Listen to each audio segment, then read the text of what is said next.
ವೀಕ್ಷಕರೇ, ಬ್ರೇಕ್ ನಂತರ ಮತ್ತೆ ಸ್ಪೆಷಲ್ ಗೆಸ್ಟ್ ಕಾರ್ಯಕ್ರಮಕ್ಕೆ ಸ್ವಾಗತ. ನಮ್ಮ ಜೊತೆ ಇದ್ದಾರೆ ಬಣ್ಣದ ರಾಣಿ ರೇಖಾ ದಾಸ್ ಅವರು. ಅವರ ಜೀವನ ಯಾವ ರೀತಿ ಏಳು ಬೀಳುಗಳನ್ನ ಕಂಡು ಸಿನಿಮಾ ರಂಗದಲ್ಲಿರ್ಬೋದು, ವೈಯಕ್ತಿಕ ಜೀವನ ಯಾವ ರೀತಿ ಇತ್ತು, ನೋವು ನಲಿವು ಕಷ್ಟ ಸುಖ ಇವುಗಳ ಬಗ್ಗೆ ಮಾತಾಡ್ತಾ ಇದ್ವಿ. ನಾವು ಇನ್ನಷ್ಟು ವಿಚಾರಗಳನ್ನ ಮಾತಾಡೋಣ ಬನ್ನಿ. ಮೇಡಮ್, ಇವಾಗ ನೀವು ಹೇಳಿದ್ರಿ ಸಿನಿಮಾ ರಂಗ ಅಂತ ಹೇಳಿದರೆ ಸಮುದ್ರದಲ್ಲಿ ಇಟ್ಕೊಂಡ ಏನು ಹೊಳೆಯಲ್ಲಿ ಇಟ್ಕೊಂಡ ಮೊಸಳೆಗಳ ಜೊತೆ ಹೋರಾಡಬಾರ್ದು ಅಂತ ಕೂಡ ಹೇಳಿದ್ರಿ. ಸೊ ಈಗ ಸಾಕಷ್ಟು ಕಾಂಟ್ರವರ್ಸೀಸ್ ಬರುತ್ತೆ, ಆಮೇಲೆ ತುಂಬ ನೋವುಗಳು ಆಗುತ್ತೆ. ಸೊ ಆದಾಗ ಅದನ್ನು ಅದು ಸಹ ಪರ್ಟಿಕ್ಯುಲರಾಗಿ ಸಿನಿಮಾ ಇಂಡಸ್ಟ್ರಿಯಲ್ಲಿ ಅದೆಲ್ಲ ಫೇಸ್ ಮಾಡಬೇಕಂತ ಹೇಳಿದರೆ ಸಾಕಷ್ಟು ವಿಲ್ ಪವರ್ ಬೇಕಾಗುತ್ತೆ. ಆ್ಯಸ್ ಅ ಲೇಡಿಯಾಗಿ ನೀವು ಹೇಗೆ ಫೇಸ್ ಮಾಡಿದ್ರಿ ಅಂಥ ಒಂದು ಕಾಂಪ್ಲಿಕೇಶನ್ಸ್ ಅಥವಾ ಇಶ್ಯೂಸ್ ಎಲ್ಲ ರೇಸ್ ಆದಾಗ? ತುಂಬ ಸಿಕ್ಕಾಪಟ್ಟೆ. ಒಂದು ಪಾಲಿಟಿಕ್ಸು, ಇನ್ನೊಂದು ಏನು ಅಂದರೆ ನಾನು ಕನ್ನಡದ ಹುಡುಗಿ ಅಲ್ಲ, ಕನ್ನಡ ಮಾತಾಡೋಕ್ಕೆ ನನಗೆ ಬರ್ತಿರ್ಲಿಲ್ಲ. ಆವಾಗ ಸುಮಾರು ಜನದಿಂದ ನಾನು ಬೈಸ್ಕೊಂಡಿದ್ದೀನಿ. ಅವ್ರು ಏನೇನು ಬೈತಿದ್ರು ಅಂತ ನನಗೆ ಅರ್ಥ ಆಗ್ತಿರ್ಲಿಲ್ಲ. ಕನ್ನಡ ಅದು ಅವಾಗ ಒಂದು ಚಾಲೆಂಜ್ ಇತ್ತು ನನಗೆ, ಕಲೀಲೇಬೇಕು ಅಂತ. ಆಮೇಲೆ ಇನ್ನೊಂದು ಏನು ಅಂದರೆ, ಅದೇ ಹೇಳ್ತಾರೆ, ಎಕ್ಸ್ಪ್ಲಾಯ್ಟ್ ಮಾಡೋಕ್ಕೆ ಸಾಕಷ್ಟು ಜನ ಗುಂಪಲ್ಲಿ ಇರ್ತಾರೆ ಅನ್ನೋದು. ಆಮೇಲೆ ಅದರಿಂದ ಆ ಕೊಚ್ಚೆಯಿಂದ ಆಚೆ ಬರೋದು ತುಂಬ ಕಷ್ಟ ಆಗಿತ್ತು. ಆದ್ರೂ ಏನೋ ಒಂದು ಹೇಳಿದ್ನಲ್ಲ, ಅಲ್ಲೇ ಇದ್ದು ಸಮುದ್ರದಲ್ಲೇ ಇದ್ದು ಪ್ರೀತಿಯಿಂದ ಈಜಾಡಿ ನಾವು ಒಂದು ದಡಕ್ಕೆ ಸೇರಿದ್ದೀವಿ. ಈಗ ಏನು ಅಂತಂದರೆ, ಒಂದು ಹೆಸರು ಬಂದ ತಕ್ಷಣವೇ ಒಂದು ನಟಿ ಮೇಲೆ 10 ಕಣ್ಣುಗಳಿರುತ್ತೆ ಅಂತ ಹೇಳಿದೆ. ಅದೇ ಥರನೇ ನನ್ನ ಜೀವನದಲ್ಲಿ ಸಾಕಷ್ಟು ನನಗೆ ಇದಾಗಿತ್ತು. ಎಲ್ಲ ದೊಡ್ಡ ಕಡೆಯಿಂದ ಪ್ರೆಷರು, ಎಲ್ಲ ಕಡೆಯಿಂದ ಇತ್ತು ಪ್ರೆಷರು. ಆದರೂ ಏನಾಯಿತು, ನಾನು ನನ್ನ ಜೀವನದಲ್ಲಿ ನನಗೆ ಒಂದು ಕನ್ನಡ ಬರ್ತಿರ್ಲಿಲ್ಲ. ನನಗೆ ಎಷ್ಟು ಕಷ್ಟ ಆಗ್ತಿತ್ತು ಅಂದರೆ, ಇನ್ನೊಂದು ಏನು ಅಂದರೆ, ನನ್ನ ತಾಯಿ ತಂದೆ ಆಶೀರ್ವಾದ, ದೇವರದು, ನನ್ನ ಬೆನ್ನಿಂದ ದೇವರು ನಿಂತಿದ್ದಾರೆ. ಒಂದು ವಿಲ್ ಪವರ್, ಏನಾಗುತ್ತಾ ಆಗಲಿ, ಸಿಗ್ಲಿಲ್ಲ ಅಂದರೆ ಹೋಗ್ತಾ ಇರೋದು ಅಷ್ಟೇ. ಆ ಮುನ್ನುಗ್ಗೋ ಅಂತ ಒಂದು ನನ್ನಲ್ಲಿ ಮಂಡ ಧೈರ್ಯ ಅಂತ. ನಾನು ಎಷ್ಟೋ ಸೆನ್ಸಿಟಿವ್ ಅಂದರೆ, ನನಗೆ ದುಃಖ ನೋವು ನನ್ನ ಕೈಲಿ ತಡ್ಕೊಳಕ್ಕಾಗಲ್ಲ. ಬೇಗ ನನಗೆ ಯಾರಾದರೂ ಒಂದು ಬೈದ್ರೆ ಸಾಕು, ನನ್ನ ಕಣ್ಣಲ್ಲಿ ನೀರು ಬಂದ್ಬಿಡುತ್ತೆ, ನಾನು ತಡ್ಕೊಳಕ್ಕಾಗ್ತಾ ಇಲ್ಲ. ಆದ್ರೂ ಮನಸ್ಸಲ್ಲಿ ಒಂದು ವಿಲ್ ಪವರ್ ಇಟ್ಕೊಂಡು, ಇಲ್ಲ ನಾನು ಬಂದಿದ್ದೀನಿ ಸಾಧನೆ ಮಾಡೋದಕ್ಕೆ, ನನಗೆ ಯಾರು ಏನು ಹೇಳಿದ್ರೂ ಪರವಾಗಿಲ್ಲ, ನಾನು ಹೋಗ್ತೀನಿ, ಇವತ್ತು ನಾನು ಏನು ಮುಂದಕ್ಕೆ ಹೋಗ್ತಿದ್ದೀನಿ, ನನ್ನ ಹಿಂದೆ ಜನ ಬರಬೇಕು, ಆ ರೀತಿ ನಾನು ಮಾಡ್ತೀನಿ ಅನ್ನೋದು ಒಂದು ವಿಲ್ ಪವರ್ ನನ್ನ ತಲೆಯಲ್ಲಿ ಇಟ್ಕೊಂಡಿದ್ದಕ್ಕೇನೆ ಜಸ್ಟ್ ಪಾಸ್ಟ್. ಎಸ್ ರೇಖಾ ದಾಸ್ ಮೇಡಮ್, ಇವಾಗ ಹೇಳಿ, ಇವಾಗ ಕೂಡ ನಿಮ್ಮ ಲೈಫಲ್ಲಿ ದುಃಖ ನೋವು ಈ ಥರದ್ದು ಇವಾಗಲೂ ಇದೆಯಾ? ಚಾಲೆಂಜಸ್ ಇರ್ಬೋದು ಈ ಥರ ಈಗಲೂ ಇದೆಯಾ? ಇದೆ, ಖಂಡಿತ ಇದೆ. ಯಾಕೆಂದರೆ ಯಾವಾಗ ನಾವು ಒಂದು ದುಃಖ ಪಡ್ಕೊಂಡು ಜೀವನದಲ್ಲಿ ಬಂದಿರ್ತೀವೋ ಅದು ಯಾವತ್ತೂ ಮರೆಯೋಕ್ಕೆ ಸಾಧ್ಯ ಇಲ್ಲ. ಏಕೆಂದರೆ ಅಂಥ ನೋವುಗಳನ್ನ ನಾವು ಪಡ್ಕೊಂಡ್ಬಿಟ್ಟಿದ್ದೀವಿ ಜೀವನದಲ್ಲಿ. ಸೊ ಈಗ ಪ್ರತಿಯೊಂದಕ್ಕೂ ಆನ್ಸರ್ ಮಾಡೋದಕ್ಕೆ ಅಂತಲೇ my daughter has come in cinema industry and I am very happy for her. I bless her. ಅವಳು ಸಕ್ಸಸ್ ಆಗಬೇಕು ಅಂತ ಈಗ ಆಗ್ತಾನೆ ಒಂದು ರೋಸ್ ಸಿನಿಮಾದಲ್ಲಿ ಹೀರೋಯಿನ್ ಆಗಿ ಬಂದಿದ್ದಾಳೆ, ಇನ್ನೂ ಒಂದು 5-6 ಸಿನಿಮಾ ಮಾಡ್ತಿದ್ದಾಳೆ. Very happy. ನಾನು ಹೇಳಿದೆ ಬೇಡ ಈ ಇಂಡಸ್ಟ್ರಿ ಅಂತ, ಅದಕ್ಕೆ ಅವಳಿಗೆ ಇಲ್ಲ, ಎಲ್ಲಿ ನನ್ನ ತಾಯಿ ಕಷ್ಟಪಟ್ಟು ಬಂದಿದ್ದಾರೋ ಅದೇ ಇಂಡಸ್ಟ್ರಿಯಲ್ಲಿ ನಾನು ಕೆಲಸ ಮಾಡಿ ನನ್ನ ತಾಯಿಗೆ ನಾನು ನೋಡ್ಕೋಬೇಕು, ನನ್ನ ತಾಯಿನ ನಾನು ಸಾಕಬೇಕು ಅನ್ನೋ ಒಂದು ಚಾಲೆಂಜು. ಯಾರ್ಯಾರು ಪ್ರಶ್ನೆಗೆ ಕೈ ಎತ್ತಿದ್ರು ಅವರಿಗೆಲ್ಲ ಒಂದು ಜವಾಬ್ ನಾನು ಆಗಬೇಕು ಅಂತ ನನ್ನ ಮಗಳು ಬಂದಿರೋದು. ಹಾಗಾಗಿ ಈಗ ಹಾಗಿದ್ರೆ ಅವರಿಗೆ, ನಿಮ್ಮ ಮಗಳಿಗೆ ನೀವು ಸಾಕಷ್ಟು ಸಪೋರ್ಟ್ ಮಾಡ್ತೀರಾ? ತುಂಬ. ನಾನು ನಮ್ಮ ಮಗಳ ಕಡೆ ಒಬ್ರು ಹಾಗೆ ಹೀಗೆ ನೋಡೋದಕ್ಕೆ ಚಾನ್ಸಸ್ಸೇ ಇಲ್ಲ. ಬಿಕಾಸ್ ಅದೇ ಹೇಳ್ತಾರಲ್ಲ, ತಾನು ಯಾರು ಎಕ್ಸ್ಪ್ಲೈಟ್ ಆಗಲ್ಲ, ನೀವು ಅದು ಹೋದರೆ ಮಾತ್ರ ಎಕ್ಸ್ಪ್ಲೈಟ್ ಆಗೋದು. ಹಾಗಾಗಿ ಎಲ್ಲರಿಗೂ ಒಂದೇ ದೃಷ್ಟಿಯಲ್ಲಿ ನೋಡೋದು ತಪ್ಪು. ಈಗ ರೇಖಾ ದಾಸ್ ಅವರಿಗೆ ತುಂಬ ದುಃಖ ಆದಾಗ ಅಥವಾ ಬೇಸರ ಆದಾಗ, ಫಿಲಮ್ ಇಂಡಸ್ಟ್ರಿ ಸಾಕು ಅಂತ ಅನ್ನಿಸಿದಾಗ ನಿಮಗೆ ಏನು, ಯಾವ ರೀತಿ ನೀವು ರಿಫ್ರೆಶ್ ಆಗ್ತೀರಾ ಅಥವಾ ರಿಲೀಫ್ ಆಗ್ತೀರಾ? ಹೇಗೆ ದುಃಖ ಕಡಿಮೆ ಮಾಡ್ಕೋತೀರಾ? ನನಗೆ ತುಂಬ ದುಃಖ ಆದಾಗ ಮನೇಲಿ ನನಗಿರೋಕ್ಕಾಗಲ್ಲ. ತುಂಬ ನೋವಾದಾಗ ನನಗೆ ಯಾವುದಾದ್ರೂ ಒಂದು ಪ್ರೋಗ್ರಾಮ್ ಬೇಕು, ಅಥವಾ ಆಚೆ ಹೊಟ್ಟೋಗ್ತೀನಿ, ಅಥವಾ ಏನೋ ಕೆಲಸ ಇಲ್ಲ ಅಂತಂದರೆ ನನ್ನ ರೂಮಲ್ಲಿ ಹೋಗ್ಬಿಟ್ಟು ನಾನು ಬಾಗಿಲು ಹಾಕೊಂಡು ಸುಮ್ಮನೆ ಒಬ್ಬಳೆ ಕೂತ್ಕೊಂಡ್ಬಿಡ್ತೀನಿ ಅಷ್ಟೇ. ಎಷ್ಟಾಗುತ್ತೋ ಅಷ್ಟು ಅಳೋದು, ಈ ರೀತಿ ಫ್ರೆಶ್ ಆಗೋದು. ಅಥವಾ ಏನಾದರೂ ನನಗೆ ಬರೆಯೋ ಶೋಕಿ ಇದೆ, ತುಂಬ ಸ್ಟೋರೀಸ್ ಬರೆಯೋ ಶೋಕಿ ಇದೆ ನನಗೆ. ನಾನು ಸುಮಾರು ಒಂದು ಕನ್ನಡ ಸ್ಟೋರೀಸ್ ಬರೆದಿದ್ದೀನಿ. ದೂರದರ್ಶನಲ್ಲಿ ಒಂದು 4-5 ಸ್ಟೋರಿ ನಂದು ಸೀರಿಯಲ್ ಕೂಡ ಆಗಿದೆ. ಓಕೆ ಆಗಿದೆ. ಆಮೇಲೆ ನನಗೆ ಅದರಲ್ಲಿ ತುಂಬ ಇಷ್ಟ ಕೆಲಸ ಬರೆಯೋದ್ರಲ್ಲಿ ತುಂಬ ಇಷ್ಟ ನನಗೆ. ತುಂಬಾ ಲಾಂಗ್ ಜರ್ನಿ ಹೋಗಿ ತುಂಬ ಇಷ್ಟ ನನಗೆ. ಇವಾಗಲೂ ಬರೀತೀರಾ? ಟೈಮ್ ಸಿಗುತ್ತಾ? ಇಲ್ಲ ಈಗ ಟೈಮ್ ಸಿಗ್ತಾ ಇಲ್ಲ. ಮೊದಲು ಬರೀತಿದ್ದೆ ನಾನು, ಈಗ ಟೈಮ್ ಸಿಗಲ್ಲ.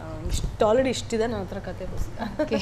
ಆ ಥರ ಎಲ್ಲ ಟೈಮ್ ಸಿಕ್ಕಿದಾಗೆಲ್ಲ ಬರ್ಕೊಂಡು ಕೂತ್ಕೊತಿದ್ದೆ. ಓಕೆ, ರೇಖಾ ದಾಸ್ ಅವರ ಸಿನಿಮಾ ನೋಡುವಾಗ ನಮ್ಗೆ ಅನ್ಸುತ್ತೆ ರೇಖಾ ದಾಸ್ ಬೇರೆ ಅಲ್ಲ, ಪಾತ್ರ ಬೇರೆ ಅಲ್ಲ ಅಂತೇಳಿ ಅನ್ಸುತ್ತೆ. ಅಷ್ಟೊಂದು ಇನ್ವಾಲ್ವ್ ಆಗ್ತೀರಾ ಪ್ರತಿಯೊಂದು ರೋಲಲ್ಲಿ ಅಥವಾ ಕ್ಯಾರೆಕ್ಟ್ರಲ್ಲಿ ಕೂಡ. ಹೇಗೆ ಸಾಧ್ಯ ಆಗುತ್ತೆ? ಇವಾಗ ಪ್ರತಿ ರೋಲಿಂದ ರೋಲಿಗೆ ಚೇಂಜಸ್ ಅಥವಾ ಡಿಫ್ರೆನ್ಸಸ್ ಇದ್ದೇ ಇರುತ್ತೆ. ಸೊ ಪ್ರತಿ ರೋಲ್ಗೂ ಹೇಗೆ ಅಷ್ಟೊಂದು ಇನ್ವಾಲ್ವ್ ಆಗ್ತೀರಾ ಡೀಪಾಗಿ? ಅದು ನಿಜ ಹೇಳಬೇಕು ಅಂದರೆ ನಿಜವಾದ ಕಲಾವಿದೆಯಲ್ಲಿ ಅದೇ ಇರೋದು ಅಂತಾರೆ. ಏನು ಅಂತಂದರೆ ಪಾತ್ರದಲ್ಲೇ ಮುಳುಗುವಂಥ ಸಿಚುವೇಶನ್. ಇವಾಗ ನಮಗೇನಾದರೂ ಒಂದು ಕೆಟ್ಟ ಪಾತ್ರ ನಮಗೆ ಕೊಟ್ಟಿದ್ರೆ ನೀನು ನಿಜವಾಗ್ಲೂ ನೀನು ಆ ಕೆಟ್ಟ ಹುಡುಗಿ ನೀನೇ. ಆ ಕೆಟ್ಟ ಪಾತ್ರ ನೀನು ಮಾಡಬೇಕು ಅಂದರೆ ನೀನು ಆ ರೀತಿ ತೋರಿಸ್ಬೇಕು ಅಂದರೆ ನಿನ್ನ ಭಾವನೆ ಆಗಲಿ, ನಿನ್ನ ಬಾಡಿ ಲ್ಯಾಂಗ್ವೇಜ್ ಆಗಲಿ ಅದೇ ಥರನೇ ಇರಬೇಕು. ಆಗಲೇ ಒಂದು ರಿಯಾಲಿಟಿ ಬರೋಕ್ಕೆ ಸಾಧ್ಯ. ಆ ಪಾತ್ರದಲ್ಲಿ ಮುಳುಗೋದ್ರೆ ಮಾತ್ರ ಸಾಧ್ಯ. ಇಲ್ಲ ಅಂತಂದರೆ ಬರೀ ಡೈಲಾಗ್ ಹೇಳ್ಕೊಟ್ರೆ ಬರೀ ಡೈಲಾಗ್ ಹೇಳಿ ಮುಗಿಸಿದ್ರೆ ಅದು ಬರಲ್ಲ, ಫೇಸೆಲ್ಲ ಭಾವನೆಗಳು ಬರಲ್ಲ. ಸೊ ಅದಕ್ಕೆ ಯಾವುದೇ ಒಂದು ಪಾತ್ರ ಕೊಟ್ಟರು ಅದರಲ್ಲಿ ಮುಳುಗಬೇಕು ನಾವು, ಆವಾಗಲೇ ಒಂದು ಮಾಡೋಕ್ಕೆ ಸಾಧ್ಯ ಅಂತ ಅನ್ಸುತ್ತೆ. ಮತ್ತೆ ಈಗ ನಿಮ್ಮ ಮಗಳು ಬೇರೆ ಪ್ರವರ್ಧಮಾನಕ್ಕೆ ಬರ್ತಾ ಇದ್ದಾರೆ, ಬೆಳೀತಾ ಇದ್ದಾರೆ ಸಿನಿಮಾ ರಂಗದಲ್ಲಿ. ಇವಾಗ ನೀವು ಇರುವಂಥ ಸಮಯದಲ್ಲಿ ನಿಮ್ಗೆ ಏನೇನು ಚಾಲೆಂಜ್ ಇತ್ತು, ಏನೇನು ಕಷ್ಟಗಳು ಇತ್ತು, ಹರ್ಡಲ್ಸ್ ಇತ್ತು, ಇವಾಗ ಅದೇ ಸಿಚುಯೇಷನ್ ನಿಮ್ಮ ಮಗಳಿಗೂ ಇದೆ ಅಂತ ಅನ್ಸುತ್ತಾ ಅಥವಾ ಹೇಗೆ? ಅದೇ ಇಲ್ಲಿ ಕಾಂಪಿಟೇಷನ್ ಜಾಸ್ತಿ ಇದೆ. ಬಿಕಾಸ್ ಇಲ್ಲಿ ಹೊಸಬ್ರು ಬರ್ತಿರೋದ್ರಿಂದ ಸುಮಾರು ಜನಕ್ಕೆ ಅವಕಾಶ ಇದೆ, ಇಲ್ಲ ಅಂತಿಲ್ಲ. ಆದರೆ ಇಲ್ಲಿ ಕಾಂಪಿಟೇಷನ್ ಜಾಸ್ತಿ ಇದೆ, ಪಾಲಿಟಿಕ್ಸ್ ಜಾಸ್ತಿ ಇದೆ, ತುಂಬ ಪಾಲಿಟಿಕ್ಸ್ ಇದೆ ಇಲ್ಲಿ. ಸೊ ಹಾಗಾಗಿ ಸ್ವಲ್ಪ ಕಷ್ಟ ಅಂತೂ ಇದೆ. ಬಟ್ ಎಲ್ಲೂ ಅಷ್ಟೇ ನಾವು ನಮ್ಮ ವಿಲ್ ಪವರ್ನ ಇದು ಮಾಡ್ಕೋಬಾರ್ದು. ಏನು ಅಂದರೆ ನಾವು ಒಂದ್ಸಲ ಡಿಸೈಡ್ ಮಾಡಿದ್ವಿ ಇಂಡಸ್ಟ್ರಿಯಲ್ಲೇ ಬೆಳಿಬೇಕು ಅಂತ ಬಂದ ಮೇಲೆ ಅದರಲ್ಲೇ ಹಿಂದಕ್ಕೆ ಹೋಗ್ಬಾರ್ದು, ಮುಂದೆ ಹೋಗ್ತಾನೆ ಇರಬೇಕು. ಸೊ ಅದೇ ನಾ ಹೇಳೋದು, ಎಲ್ಲದಕ್ಕೂ ಒಂದು ವಿಲ್ ಪವರ್ ಅಂತ ಹೇಳ್ತೀವಲ್ಲ, ನನಗೇನಿತ್ತು ಅದೇ ನನ್ನ ಮಗಳಿಗಿದೆ. ಓಕೆ, ತುಂಬ ಒಳ್ಳೇದು ಮೇಡಮ್.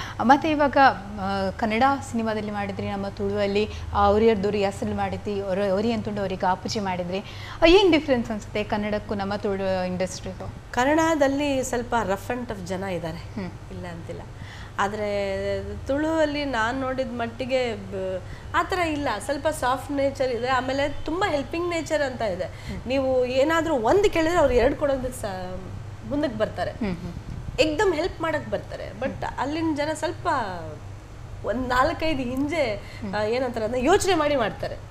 ಇಲ್ಲಿ ಯೋಚನೆ ಮಾಡಲ್ಲ, ಕರುಣೆ ಬೇಗ ಉಕ್ಕು ಬಂದ್ಬಿಡುತ್ತೆ ಅವರಿಗೆ, ಇಲ್ಲಿನ ಜನಕ್ಕೆ ಸ್ವಲ್ಪ ಬೇಗ. ಯಾಕೆ ನಾನು ನೋಡಿರೋ ಡಿಫ್ರೆನ್ಸ್, ನಾನು ಒಂದು 4-5 ವರ್ಷದಿಂದ ಈ ತುಳು ಸಿನಿಮಾ ಮಾಡ್ತಿರೋದ್ರಿಂದ ಸೊ ನನಗೂ ಆ ಡಿಫ್ರೆನ್ಸ್ ಗೊತ್ತಾಗಿದೆ. ಆ ರೀತಿ ಜನ ಬೇಗ ಹತ್ರ ಆಗ್ತಾರೆ, ಬೇಗ ಅವ್ರಿಗೆ ಅಯ್ಯೋ ಅನ್ಸ್ಬಿಡುತ್ತೆ. ಅಲ್ಲಿನ ಜನ ಸ್ವಲ್ಪ ನೀನು ಅಯ್ಯೋ ಹೌದಾ ಇಷ್ಟೇ ಅಂತಾರೆ, ಬಟ್ ಇಲ್ಲಿ ಮಾಡಿ ತೋರಿಸ್ತಾರೆ ಅದು ಜನ. ಅದು ವ್ಯತ್ಯಾಸ ಅಂತೀರಿ. ಈಗ ಕನ್ನಡದಲ್ಲಿ ಸಾಕಷ್ಟು ಹೆಸರು ಮಾಡಿರೋಂಥ ನಟಿ ನೀವು, ನಿಮಗೆ ನಿಮ್ಮದೇ ಆದ ಫ್ಯಾನ್ ಸರ್ಕಲ್ ಇರ್ಬೋದು, ತುಂಬ ಜನ ನೋಡುಗರು ಅಥವಾ ಇಷ್ಟಪಡೋರು ತುಂಬ ಜನ ಇದ್ದಾರೆ. ಆದರೆ ನಮ್ಮ ತುಳು ಇಂಡಸ್ಟ್ರಿಯಲ್ಲಿ ತುಂಬ ಕಡಿಮೆ ಸೀಮಿತ ಪ್ರೇಕ್ಷಕ ವರ್ಗ ಇರೋವಂಥದ್ದು. ಸೊ ಅಲ್ಲಿಂದ ಇಲ್ಲಿಗೆ ಹೇಗೆ ಹೇಗೆ ಮನಸ್ಸಾಯ್ತು? ನೀವು ಆ ಥರ ಹೇಳ್ತಾ ಇದ್ದೀರಾ, ಆದರೆ ನನಗೆ ರೀಸೆಂಟಾಗಿ ಉದಯ ಟಿವಿ ಅವಾರ್ಡ್ ಬಂತು. ಓಕೆ, ಉದಯ ಟಿವಿ ಅವಾರ್ಡ್ ಬಂತು ಈಗ ಜಸ್ಟ್ ಒಂದು 4-5 ಮಂತ್ಸ್ ಬ್ಯಾಕ್, 3-4 ಮಂತ್ಸ್ ಬ್ಯಾಕ್ ಇರಬೇಕು ನಂಗೆ ಅವಾರ್ಡ್ ಬಂದಿದ್ದು. ಅಷ್ಟರಲ್ಲಿ ನಾನು 2 ಸಿನಿಮಾ ಮುಗಿಸ್ಬಿಟ್ಟಿದ್ದೆ, ಒರಿಯರ್ದ ರಿಹರ್ಸಲ್ ಮತ್ತು ಹೊರಗೆ ಅಪ್ಪುಜಿ. ನನಗೆ ಉದಯ್ ಟಿವಿಲಿ ಸುದ್ದಿ ಬಂದಿದ್ದೇನು ಅಂದರೆ, ನಮ್ಮ ಕನ್ನಡ ಬ್ಯಾಂಗ್ಳೂರಲ್ಲಿ ಸುದ್ದಿ ಬಂದಿದ್ದೇನು ಅಂದರೆ, ನನಗೆ 12,000 ವೋಟ್ಸ್ ಮ್ಯಾಂಗ್ಳೂರಿಂದ ಬಂದಿದ್ದು. ಓಕೆ, ಬ್ಯಾಂಗ್ಳೂರಿಂದ 5% ಬಂದಿದ್ದು, ಉತ್ತರ ಕರ್ನಾಟಕದಿಂದ 2-3% ಬಂದಿದ್ದು. ನನಗೆ ಜಾಸ್ತಿ 12%, ಐ ಮೀನ್ 12,000 ವೋಟ್ ಬಂದಿದೆ ಮ್ಯಾಂಗ್ಳೂರಿಂದ. ನೀವೇ ಅನ್ಕೊಳ್ಳಿ ನನಗೆ ಎಷ್ಟು ಜನ ಫ್ಯಾನ್ಸ್ ಇದ್ದಾರೆ. ಖಂಡಿತ. ಆದರೆ ಅಂಥ ಒಂದು ದೊಡ್ಡ ಇಂಡಸ್ಟ್ರಿಯಲ್ಲಿ ಇದ್ಬಿಟ್ಟು ಇಲ್ಲಿಗೆ ಬರೋದಕ್ಕೆ ನಿಮಗೆ ಆಸಕ್ತಿ ಬಂದಿದ್ದು ಹೇಗೆ ಅಂತ, ಯಾವ ರೀತಿ ಅವಕಾಶ? ನನಗೆ ಇಲ್ಲಿ ಬರ್ತೀನಿ ಅಂತ ನಾನು ಅನ್ಕೊಂಡೇ ಇರಲಿಲ್ಲ, ತುಳು ಸಿನಿಮಾದಲ್ಲಿ ಮಾಡ್ತೀನಿ ಅಂತ ಗೊತ್ತಿರಲಿಲ್ಲ ನನಗೆ. ವಿಜಯ್ ಕೊಡಿಯಲ್ ಬಯಲ್ ಅಂತ ಇಲ್ಲಿ ಫೇಮಸ್ ಡ್ರಾಮಾ ಡೈರೆಕ್ಟರ್ ಇದ್ದಾರೆ, ಅವರು ಸಿನಿಮಾ ಮಾಡಿದ್ರಲ್ಲ, ಆ ಸಿನಿಮಾಕ್ಕೆ ನನ್ನನ್ನೇ ಹಾಕೋಬೇಕು ಅಂತ ಒಂದು ಆಸೆ ಅವರಿಗಿತ್ತು. ಅವರಿಗೆ ಹೇಗೆ ನನ್ನ ಕಾಂಟ್ಯಾಕ್ಟ್ ಮಾಡೋದು, ನನ್ನ ಫೋನ್ ನಂಬರ್ ಅವ್ರ ಹತ್ರ ಇರಲಿಲ್ಲ. ಸೊ ಹರ್ಸು ರಾಜಶೇಖರ್ ಡೈರೆಕ್ಟರ್ ಜೊತೆ ಕಾಂಟ್ಯಾಕ್ಟ್ ಮಾಡಿ ನನಗೆ ನನ್ನ ಸಿನಿಮಾದಲ್ಲಿ ರೇಖಾದಾಸ್ ಮಾಡಬೇಕು ಅಂತ ಅವ್ರು ಹೇಳಿದ ಮೇಲೆ ಅವ್ರು ಕರ್ಕೊಂಬಂದು ಅವ್ರನ್ನ ಇಂಟ್ರೊಡ್ಯೂಸ್ ಮಾಡಿ, ಸರ್ ನನ್ನ ಹತ್ರ ಮಾತಾಡೋದು, ನನ್ನ ಸಿನಿಮಾದಲ್ಲಿ ನೀವು ಮಾಡಬೇಕು ಮೇಡಮ್ ನೀವು ಅಂತ. ನನಗೆ ಅವರು ದೇವ್ರು ಸಿಕ್ಕಿದ್ರು, ವಿಜಯ್ ಕೊಡಿಯಲ್ ಬೈಲ್. ದೇವರು ಅವ್ರನ್ನ ಚೆನ್ನಾಗಿಟ್ಟಿರಲಿ. ಅವರಿಂದ ಇವತ್ತು ನನಗೆ ತುಳುನಾಡಲ್ಲಿ ಹೆಸರು ಬಂದಿದೆ. So hats off to Vijay Kodelbail. Okay, ಈಗ ರೇಖಾ ದಾಸ್ ಅವರ ಫ್ಯಾಮಿಲಿ ಇರ್ಬೋದು, ಹಸ್ಬೆಂಡ್, ಮಕ್ಕಳು ಹೇಗಿದೆ ಇವಾಗ? ಈಗ ಚೆನ್ನಾಗಿದ್ದೀವಿ. ಚೆನ್ನಾಗಿದ್ದೀರಾ? ಫ್ಯಾಮಿಲಿ ಹೇಳ್ಬೋದು ಒಂದು ಸ್ವಲ್ಪ ಅಂತ ಹೇಳಿದರೆ ನಿಮ್ಮ ಫ್ಯಾಮಿಲಿ ಬಗ್ಗೆ ಒಂದು ಸ್ವಲ್ಪ ಯಾವ ರೀತಿ? ಈಗ ರೀಸೆಂಟಾಗಿ ಅಪ್ಪನ ಕಳ್ಕೊಂಡೆ ನಾನು. ಸೊ ಮೈ ಮದರ್, ಮಕ್ಕಳು, ನಾವು ಚೆನ್ನಾಗಿದ್ದೀರಿ. ಓಕೆ, ತುಂಬ ಹೆಜ್ಜೆ ಗುರುತುಗಳನ್ನ ಬಿಟ್ಟು ಬಂದಿದ್ದೀರಾ ಸಿನಿಮಾ ರಂಗದಲ್ಲಿ, ಇನ್ನಷ್ಟು ಮುಂದೆ ಬರ್ತಾ ಇದ್ದೀರಾ. ಸೊ ನಿಮಗೆ ತೃಪ್ತಿ ಅನಿಸುವಂಥ ಪಾತ್ರಗಳು ಇಲ್ಲಿವರೆಗೆ ಸಿಕ್ಕಿದೆ ಅಥವಾ ನಿಮಗೆ ತುಂಬ ಇಷ್ಟ ಆಗಿರುವಂಥ ಪಾತ್ರಗಳು ಯಾವುದು? ಸಿಕ್ಕಿದೆ.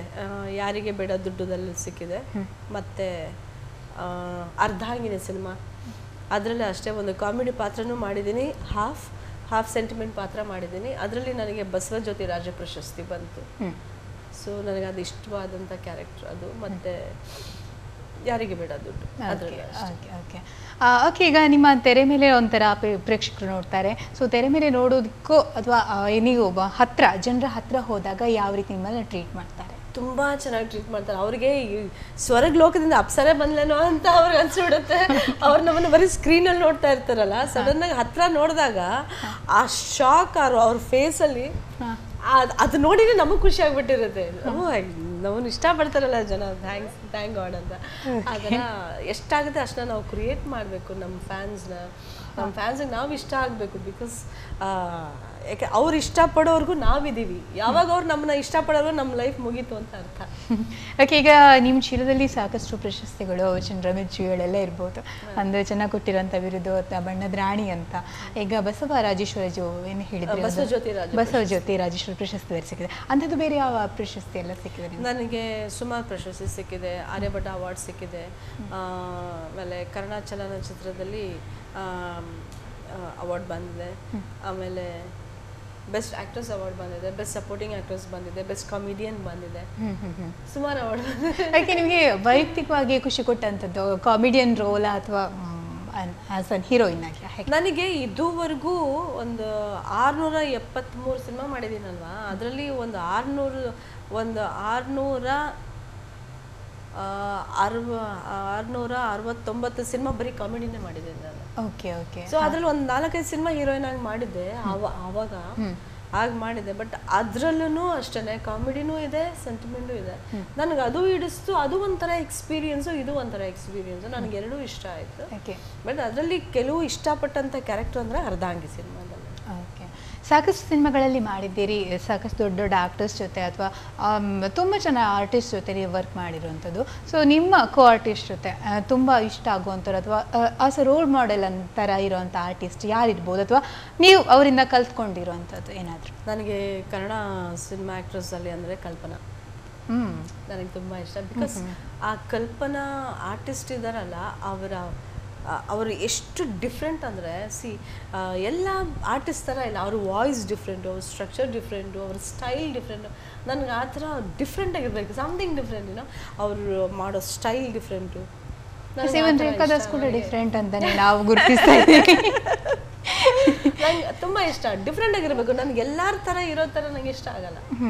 ಅವರಿಗಿಂತ ನಾನು ಸ್ವಲ್ಪ ಡಿಫ್ರೆಂಟ್ ಆಗಿರಬೇಕು ಅಂತ ನಂಗೆ ಇಷ್ಟ. ಓಕೆ ಓಕೆ, ಯಾಕಂದರೆ ನೀವು ಡಿಫ್ರೆಂಟ್ ಆಗಿ ನಿಮ್ಮನ್ನು ನಮ್ಮ ವೀಕ್ಷಕರು ಅಥವಾ ಇದು ಅಭಿಮಾನಿಗಳು, ಚಿತ್ರರಸಿಕರು ಗುರುತಿಸಿದ್ದಾರೆ.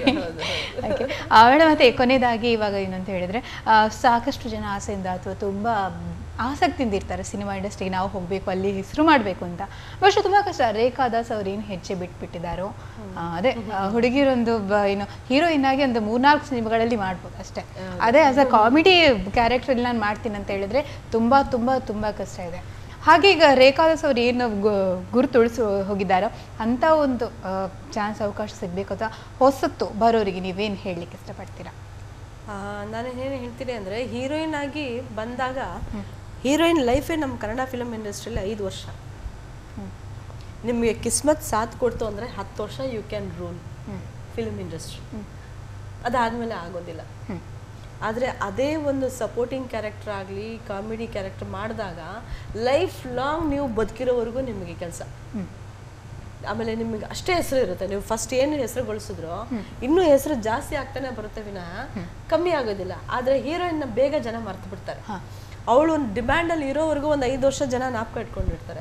ಅವಳು ಡಿಮ್ಯಾಂಡ್ ಮುಗೀತು ಅಂದರೆ ಮತ್ತೆ ಬೇರೆಯವ್ರು ಯಾರೋ ಬರ್ತಾರೆ, ಅವಳನ್ನ ಮರ್ತು ಬಿಟ್ಟಿರ್ತಾರೆ, ಇವಳನ್ನ ಸ್ಟಾರ್ಟ್ ಮಾಡಿಬಿಟ್ಟಿರ್ತಾರೆ. ಆ ಥರ ಅದೇ ನಿಮ್ಮ ಲಕ್ ಇತ್ತು ಅಂದರೆ 10 ವರ್ಷ ನೀವು ರೂಲ್ ಮಾಡ್ಬೋದು ಇಂಡಸ್ಟ್ರಿನ, ಇಲ್ಲ ಅಂದರೆ ಬರೀ 5 ವರ್ಷ. ಸೊ ಯಾರಿಗಾದ್ರೂ ಟ್ಯಾಲೆಂಟ್ ಇದ್ದರೆ ಅವ್ರು ನಾನೇನು ಹೇಳೋದು, ಡೈರೆಕ್ಟಾಗಿ ಇಂಡಸ್ಟ್ರಿಗೆ ಬರೋಕ್ಕಿಂತ ಮುಂಚೆನೇ ಮೊದಲು ಸ್ವಲ್ಪ ಟ್ರೈನಿಂಗ್ ತಗೊಂಡು ಆಮೇಲೆ ಬಂದರೆ ಸಕ್ಸಸ್ ಆಗುತ್ತೆ.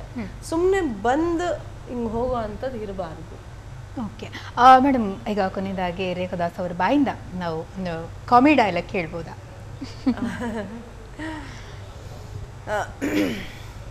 ಒಂದು ಹಟ್ವಾದಿ ಸಿನಿಮಾದ ಒಂದು ಡೈಲಾಗ್ ಹೇಳ್ತೀನಿ. Ravichandran is my favourite hero and my role model. I told you Kalpanaji. ಅವ್ರು ಮಾಡೋ ಅಂಥ ಸಿನಿಮಾ ಎಲ್ಲ ಒಂದೊಂದ್ಸಲ ಅನ್ಕೋತೀನಿ ನಾನು, ಅವ್ರು ಆ ಕ್ಯಾರೆಕ್ಟರ್ ನನಗೆ ಸಿಗಬಾರ್ದಾಗಿತ್ತ ಅಂತ ಅನಿಸುತ್ತೆ ನನಗೆ. ಏನೋ ನಂಗೆ ತುಂಬ ಇಷ್ಟ. ಆದರೆ Ravichandran is my favourite hero. ಅವ್ರ ಜೊತೆ ಹಟ್ವಾದಿ ಸಿನಿಮಾದಲ್ಲಿ ಒಂದು ಡೈಲಾಗು, ಅದನ್ನು ಹೇಳ್ತೀನಿ. ಬಾ ಬಾ ಬಾಲು, ಮುಂದೆ ವಿ ಕಟ್ಟು, ಹಿಂದೆ ಸ್ಕ್ವೇರ್ ಕಟ್ಟು, ಬಫ್ ಇಟ್ಟು ಕೈ ಬಿಟ್ಟು ಪೂಜಾ ಭಟ್ ಹತ್ರ ಹೋಗಿ ಅದೇ ಥರ ಬ್ಲೌಸ್ ವೆಲ್ಕಮ್ ಬಾ ಬಾ Balu. Famous dialogue in Hatavadi cinema. Okay, next project madam Kannada ಇರ್ಬೋದು, ತುಳುನಲ್ಲಿ ಯಾವ್ದಿದೆ ಈಗ? ಆ್ಯಕ್ಚುಲಿ ಸಾಹಸಿ ಮಕ್ಕಳು ಒಂದು, ಆಮೇಲೆ ಇನ್ನೊಂದು ಸಿನಿಮಾ ಕನ್ನಡದಲ್ಲಿ ಓಂ ಶರಣು ಮಯಪ್ಪ ಆ್ಯಂಡ್ ಸಿಂಹಪುರದ ಸಿಂಹ ಅಂತ ಒಂದು ಮೂರು ಸಿನಿಮಾ ರಿಲೀಸ್ ಆಗೋದು ಬಾಕಿ ಇದೆ. ಅದರ ಸಿನಿಮಾಗಳಿದೆ. ಓಕೆ, ತುಂಬ ಖುಷಿ ಆಯ್ತು ಮೇಡಮ್. ಸಾಕಷ್ಟು ವಿಚಾರ ನಿಮ್ಮ ಜೀವನದ ಬಗ್ಗೆ ಸಾಕಷ್ಟು ನಮ್ಮ ಜೊತೆ ಶೇರ್ ಮಾಡ್ಕೊಂಡ್ರಿ. ಇದೊಂದು ಒಳ್ಳೆ ಆಪ್ತ ಮಾತುಕತೆ ಅಂತಲೇ ಹೇಳ್ಬೋದು. ನಂಗೆ ತುಂಬ ಖುಷಿ ಆಯಿತು ನಿಮ್ಮ ಜೊತೆ ಮಾತಾಡಿ. ನಿಮ್ಮ ಪರ್ಸ್ನಲ್ ಜೀವನ ತುಂಬ ಹತ್ತಿರದಿಂದ ನೋಡಿದ ಹಾಗೇನೆ ಆಯಿತು. ತುಂಬ ಖುಷಿ ಆಯಿತು. ಇಷ್ಟೊತ್ತು ಇಲ್ಲಿವರೆಗೆ ಬಂದು ಒಂದು ಮಂಗಳೂರು ಟೂರ್ ಅಥವಾ ಉಡುಪಿ ಟೂರಲ್ಲಿ ನಮ್ಮ ಸ್ಟುಡಿಯೋಗೆ ಬಂದು ನೀವು ನಿಮ್ಮ ಅನುಭವಗಳನ್ನ ಹಂಚ್ಕೊಂಡಿದ್ದಕ್ಕೆ ತುಂಬ ಧನ್ಯವಾದ. ನಮ್ಮ ಪ್ರೈಮ್ ಟಿವಿ ಅವರಿಗೆ ಒಂದು ಮಾತು ಹೇಳೋದಕ್ಕೆ ಇಷ್ಟಪಡ್ತೀನಿ. ಹೇಳಿ.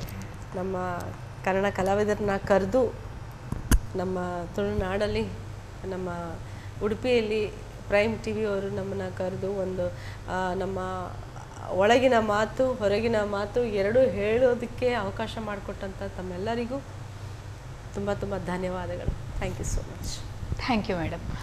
ವೀಕ್ಷಕರೇ, ನೋಡಿದ್ರಲ್ಲ, ಇದು ಇವತ್ತಿನ ಸ್ಪೆಷಲ್ ಗೆಸ್ಟ್ ರೇಖಾದಾಸ್ ಅವರ ಅಂತರಂಗದ ಮಾತುಗಳನ್ನ ನಾವು ಇವತ್ತು ಕಿವಿಯಾಗಿ ಕೇಳಿದ್ವಿ. ಬಹುಶಃ ಇವತ್ತಿನ ಸ್ಪೆಷಲ್ ಗೆಸ್ಟ್ ಕಾರ್ಯಕ್ರಮ ನಿಮ್ಗೆ ಇಷ್ಟ ಆಗಿದೆ ಅಂತ ಅಂದ್ಕೊಳ್ಳಿ. ಇವತ್ತಿನ ಕಾರ್ಯಕ್ರಮಕ್ಕೆ